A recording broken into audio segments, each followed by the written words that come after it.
देखिए, लग रहा है ना मेदू वड़ा जैसा, मगर ये मेदू वड़ा जैसा दिखने वाला वड़ा अगर खाने में एग्जैक्टली मेदू वड़ा जैसा नहीं है, मगर उससे भी कुछ कम नहीं है और बनता झटपट है। तो चलिए देखते हैं ये कैसे बनता है। अगर आपको ये वीडियो पसंद आता है तो recipes you like Hindi channel को सब्सक्राइब ज़रूर कीजिए और हमारे वीडियोस सबसे पहले देखने के लिए बेल आइकन दबाएं। हम यहाँ पहले 2 कप सूजी ले लेंगे, उसके बाद स्वाद के अनुसार नमक, जीरा आधा चम्मच, राई आधा चम्मच, कलौंजी आधा चम्मच,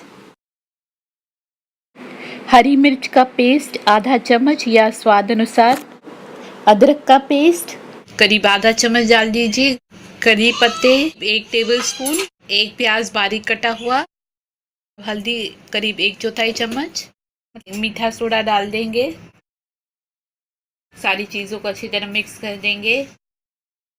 करीब आधे से 3/4 कप कर्ड हम डालेंगे। इस बात पर डिपेंड करता है कि सूजी कितना एब्जॉर्ब करेगा।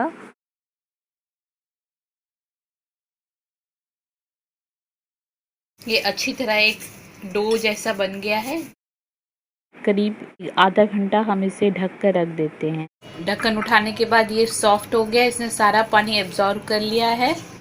अगर ढक्कन उठाने के बाद आप देखेंगे आपका आटा अभी भी सख्त है, तो या तो आप उसमें थोड़ा सा पानी मिलाकर उसे नरम कर दीजिए या तो दही थोड़ी सी और ऐड कर दीजिए।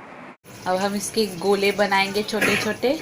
आप चाहे तो हाथों पे थोड़ा सा तेल या पानी लगा लीजिए जिससे आपके ये ऊपर डो ना चिपके। अब हम इसको अंगूठे या उंगली की मदद से छेद कर देंगे जैसे हम मेदू वड़ा में करते हैं। आप इसको ऐसे प्लेस कर दीजिए प्लेट पर, फिर एक साथ फ्राई कर सकते हैं, या फिर अगर आप प्लेस कर रहे हैं तो फिर इन्हें प्लेट पर रखने से पहले प्लेट पर थोड़ा तेल लगा लीजिए जिससे ये प्लेट पर ना चिपक जाए। करीब 8 वड़े हमारे यहाँ बनकर तैयार हो गए हैं। अब इन्हें हम फ्राई कर लेते हैं। तेल हमारा गर्म हो चुका है, इसमें हम 2 से 4 वड़ों को डाल देंगे धीरे धीरे तलने के लिए। पहले ये नीचे बैठेंगे, फिर ये ऊपर आ जाएंगे पकते पकते।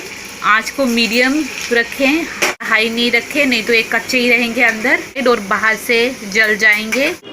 बस कुछ ही सेकंड्स में तैयार हो गए हैं। अभी हम इसे छान कर निकाल देंगे।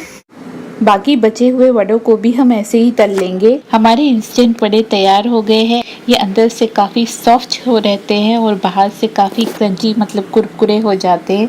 आप इसे किसी भी सॉस या चटनी के साथ खा सकते हैं।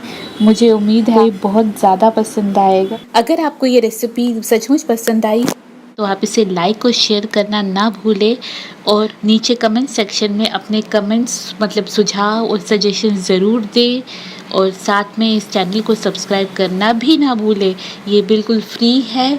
तो फिर मिलते हैं एक अगली रेसिपी के साथ। तब तक खुश रहे, खाते रहें और खिलाते रहें।